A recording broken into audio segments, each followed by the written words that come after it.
Hello friends, security form of investments में हमने equity shares को पढ़ा था और आज हम पढ़ेंगे preference shares. Is the name suggest these shares have certain preferences as compared to other types of shares. Section 85(1) of Indian Companies Act 1956 define a preference shares is a share which carries preferential right as to the payment of dividend at a fixed rate, either free or subject to income tax as to the payment of capital at the time of liquidation prior to equity share holders. जैसे कि इसके नाम से ही समझ में आता है कि इन शेयर होल्डर्स को प्रेफरेंशियल राइट होता है। Section 85(1) of Indian companies act 1956 के अकॉर्डिंग प्रेफरेंस शेयर वो शेयर्स होते हैं जिन पर पेमेंट ऑफ डिविडेंड का और प्रेफरेंशियल राइट होता है। शेयर होल्डर्स पेमेंट एक फिक्स रेट में दिया जाता है। हमने पढ़ा इक्विटी शेयर होल्डर्स को, जो कि वेरिएबल कैटेगरी के होते हैं, और ये प्रेफरेंस शेयर होल्डर्स जो होते हैं वो फिक्स कैटेगरी के होते हैं, क्योंकि इनको जो पेमेंट किया जाता है, जो पे आउट रेशियो इनका दिया जाता है, वो होता है फिक्स रेट।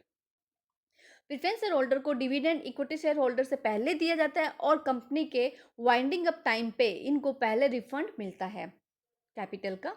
फिर आते हैं इसके features. Claims on income. Preference share holder अपने डिविडेंड को क्लेम कर सकते हैं अगर उनको डिविडेंड नहीं मिल रहा है। Claims on assets. कंपनी के जनरल एसेट्स में प्रेफरेंस शेयर क्लेम कर सकते हैं in case of winding up of a company. Then आता है no controlling power.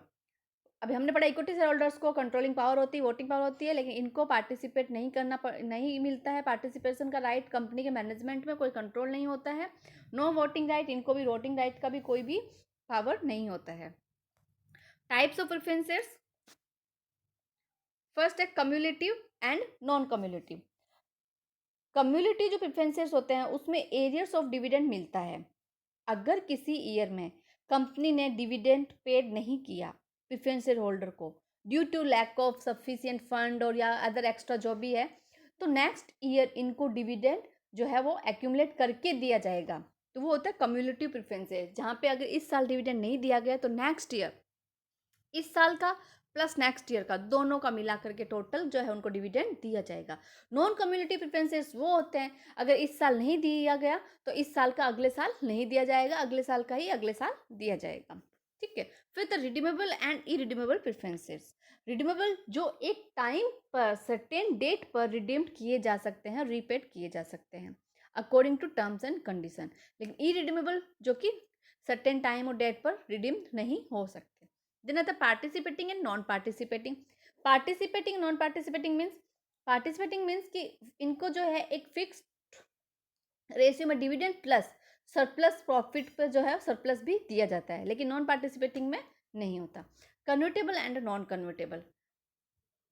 Convertible dividend जो है वो कन्वर्ट्स हो सकते हैं प्रेफरेंस शेयर से इक्विटी शेयर्स के अंदर, डिबेंचर्स के अंदर, but non convertible shares preference share जो होते हैं वो नॉन कन्वर्टेबल होते हैं, कन्वर्ट नहीं होते। अब आते हैं advantage of preferences. Regular fixed income. ये तो हमको मालूम है कि इनका ये फिक्स कैटेगरी का होता है, इनको डिविडेंड फिक्स रेट पे दिया जाता है, तो इनको रेगुलर फिक्स्ड इनकम मिलती रहती है। Increase purchasing power. चाहे डिप्रेशन का पीरियड हो चाहे रिसेशन का पीरियड हो, इनको तो फिक्स्ड अमाउंट में डिविडेंड मिलेगा ही। ठीक है, तो इनकी तो परचेजिंग पावर गिरेगी नहीं, इंक्रीज ही होगी। और कंपनी के जो वाइडिंग अप होने पर इनको प्रायर राइट्स होते हैं, वो भी इनको कैपिटल रिफंड मिलता है। Veto power. अगर डिविडेंड ड्यू होता है तो इनको वीटो पावर होती है क्या, वोटिंग राइट्स पर। अगर इनको डिविडेंड ड्यू होता है तो वोटिंग राइट्स पे इनको वीटो पावर मिलती है। Disadvantage of equity shares. No voting rights. इनको कोई वोटिंग राइट्स नहीं है, कोई क्लेम नहीं कर सकते ये no claim over surplus, surplus पे कोई क्लेम नहीं कर सकते। नो कैपिटल गेन, इनको कोई कैपिटल गेन नहीं होता है। ये सब बेनिफिट्स किसके हैं, इक्विटी शेयर होल्डर्स के। चलिए, आज हमने प्रेफरेंस शेयर्स पढ़ा, नेक्स्ट वीडियो में हम डिवेंचर्स पढ़ेंगे। Thank you.